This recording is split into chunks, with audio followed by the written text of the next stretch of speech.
Okay sir.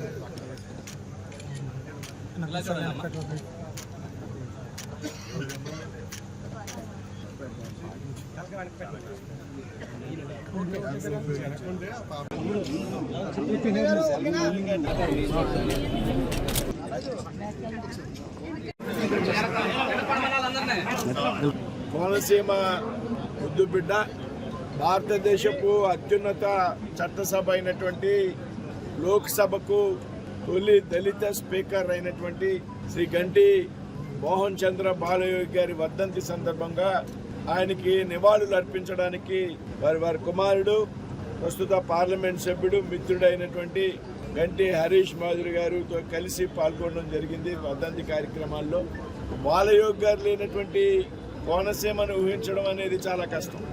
Konaseema అభివృద్ధి ప్రదాత బాలయోగి గారు.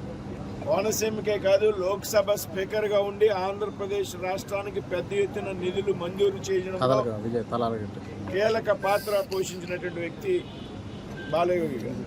రాజకీయాల్లో ప్రవేశించి జ్యుడిషియల్ ఆఫీసర్గా ఉన్నటువంటి బాలయోగి గారు ఉద్యోగానికి రాజీనామా చేసి రాజకీయాల్లో ప్రవేశించి జిల్లా పరిషత్ చైర్మన్గా, రాష్ట్ర ఉన్నత విద్యాశాఖ మంత్రిగా, పార్లమెంటు సభ్యునిగా, లోక్సభ స్పీకర్గా ఈ ప్రాంతానికి చేసినటువంటి సేవలు అనిర్వచనీయం అనేటువంటి సంగతి ఈ సందర్భంగా గుర్తు చేస్తూ, ఇవాళ తూర్పు పశ్చిమ గోదావరి జిల్లాలకి ఈ విధంగా కనెక్టివిటీ వచ్చిందంటే, ఒక ఎదుర్లంక బ్రిడ్జి నిర్మాణం జరిగింది అంటే, ఇవాళ ఆలస్యమైనప్పటికీ కూడా నర్సాపురం కోటిపల్లి రైల్వే లైన్ ఆ రోజుల్లో ప్రతిపాదన చేసినటువంటి వ్యక్తి బాలయోగి గారు.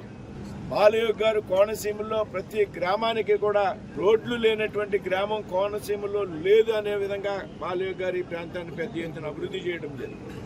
అయితే దురదృష్టకరమైనటువంటి సంఘటనలో ఆయన మనం కోల్పోవడం జరిగింది. 2000 వారి కుమారుడు హరీష్ గారు పార్లమెంట్ సభ్యులుగా ఉన్నారు. యువకుడు, చురుగ్గా ఉండేటువంటి వ్యక్తి. ఢిల్లీలో మేము బాగా కలిసి ఉంటాం ఎక్కువ సమయంలో. మంచి మనిషి. మరి ఆయన తండ్రి గారి బాటలో ప్రయాణించి ఈ ప్రాంతంలో అభివృద్ధి చేయాలనేటువంటి చాలా విషయాలు నాతో మాట్లాడటం జరుగుతూ ఉంటుంది ఢిల్లీలో ఈ పార్లమెంట్ అభివృద్ధి మీద. అదేవిధంగా ఈవేళ మనం ఉన్నటువంటి ఏదైతే దీని ఒక స్మారకం ఉన్నదో దీన్ని పెద్ద ఎత్తున అభివృద్ధి చేయాలనేటువంటి ఆలోచన కూడా ఈ మధ్యకాలంలో ఆయన చేస్తున్నారు. ఒక